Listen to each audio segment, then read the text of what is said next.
adalah tipe-tipe berkas pembuluh yang tadi saya tanyain ya. Ini ya, coba kamu lihat yang ini. Disebut amfikribal apabila silem dikelilingi oleh floem. Nah, amfikribal ini dia ditemukan pada dikotil atau monokotil? Pada tumbuhan yang mana? Monokotil. Kenapa kamu tahu ini monokotil?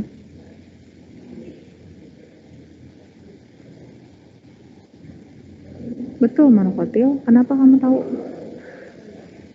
Karena tidak ada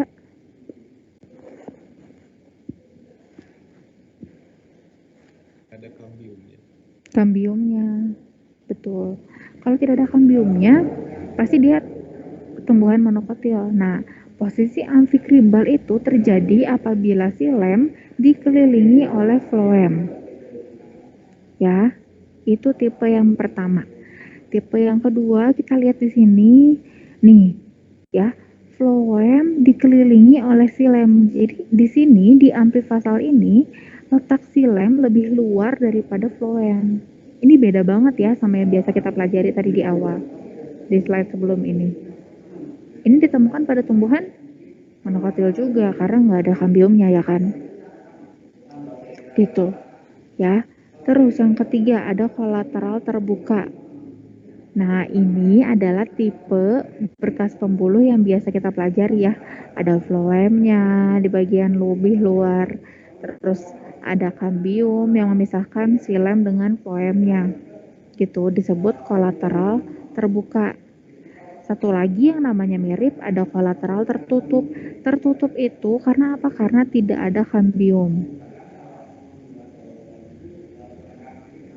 Ya, ini kamu lagi sambil catat atau saya nggak apa-apa lanjut dulu aja, nanti catat di akhir. Mau gimana nih? Lanjut dulu Kenapa? juga nggak apa-apa, Bu. Lanjut aja, oke. Terus tipe berikutnya adalah bikolateral. Nah, ini kamu harus perhatikan ya, jangan terpaku sama warna ya. Kalau di sini ini menunjukkan kambium.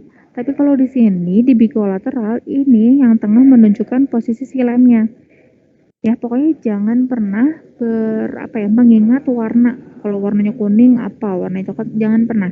Kamu yang harus kamu highlight, yang harus kamu perhatikan, yang harus kamu pahami itu adalah posisi. Posisinya mana yang di luar, mana yang di dalam, siapa yang mengelilingi siapa, siapa yang dikelilingi siapa gitu. Ya. Pada bikolateral itu silem ada di antara floem dan floem. Nah, ini beda lagi kan posisinya. Gitu. Dan yang terakhir ada radial, tipe radial itu terjadi apabila silem dan floemnya berseling. Lihat ya, yang bulat ini adalah floem. Ini floem ya. Yang ini adalah silem. Jadi posisinya berseling, floem, lalu diselingi silem, lalu floem lagi, lalu silem lagi, lalu floem lagi, lalu gitu terus. Berseling. Itu tipe radial. Gitu. Ya. Ada yang mau ditanyakan? Ibu, permisi Bu. Ya. Kalau tadi yang kolateral itu gimana Bu? Yang mana nih? Yang terbuka atau yang tertutup? Dua-duanya? Iya, bedanya sama yang amfikribal sama amfifasal. Oke. Lihat. Yang pertama, kolateral terbuka itu dia terdapat kambium. Berarti dia ditemukan pada tumbuhan dikotil. Tapi kalau kolateral tertutup ditemukan pada tumbuhan monokotil. Itu perbedaan pertama. Ya. Lalu kolateral tertutup dengan kolateral ini dengan amfikribal ya maksudnya ya. Yang pertama amfikribal itu dia tidak ditemukan adanya kambium. Untuk yang berbeda dengan kolateral terbuka ya, dia ditemukan kambium. Itu jelas beda. Kemudian amfikribal dengan kolateral tertutup perbedaannya adalah kalau pada kolateral tertutup itu dia posisinya itu hanya di bagian lebih luar atas aja gitu. Jadi nggak bener-bener melingkupi seluruh dari filem yang ada. Gitu ya. Ibarat satu sel, kalau misalnya amfikribal itu dia kayak gini posisinya ya di dalam tumbuhan. Tapi kalau misalnya kolateral tertutup, dia bentuknya satu sel tapi dia kebagi dua, set kayak gitu. Beda ya, gitu. Nanti sama-sama memenuhi tumbuhan memang, tapi posisinya berbeda. Kalau ini tuh kan sebagian ya sisi lemnya itu ada di bagian bawahnya gitu posisinya. Tapi kalau misalkan pada amfikribal, si lemnya itu berada di bagian dalam dari phloem ya. Bisa dipahami nggak Itan bedanya? Bisa Bu, makasih. Oke, yes, sama-sama. Yang lain? So, kamu sambil catat dulu ya, nanti sambil nyatet kalau ada pertanyaan boleh ditanyain.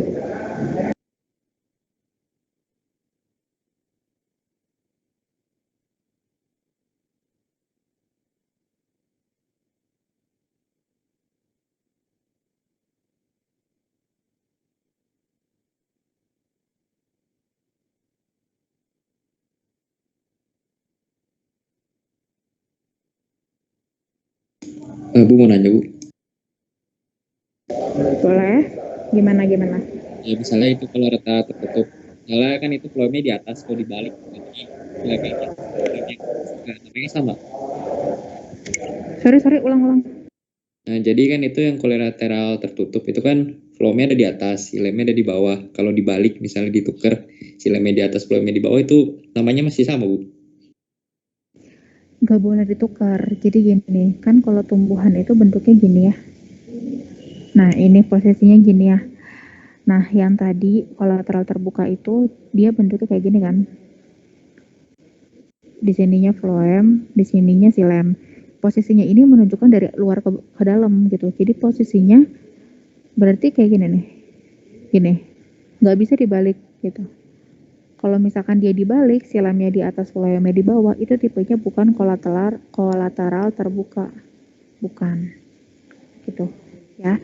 Jadi ini posisinya itu dari luar ke dalam. Kalau misalkan posisinya kayak gini, berarti pada tumbuhan yang silamnya ada di bagian lebih dalamnya, bukan di bawahnya, gitu. Ya. Tapi kalau pada kolateral tertutup, silamnya itu ada di bagian bawahnya. Harus kayak gitu. Tipe-tipe berkas pembuluh, apakah masih ada yang lainnya? Masih banyak banget. Tapi saya nggak perlu jelaskan semuanya satu-satu secara detail sebanyak-banyaknya tipe berkas pembuluh ke kalian, karena kalau emang kalian ingin mempelajari hal ini lebih lanjut, itu bisa didapatkan di universitas. Yang pertama itu, kalau emang kamu tertarik bisa masuk ke bagian biologi dan turunannya ya.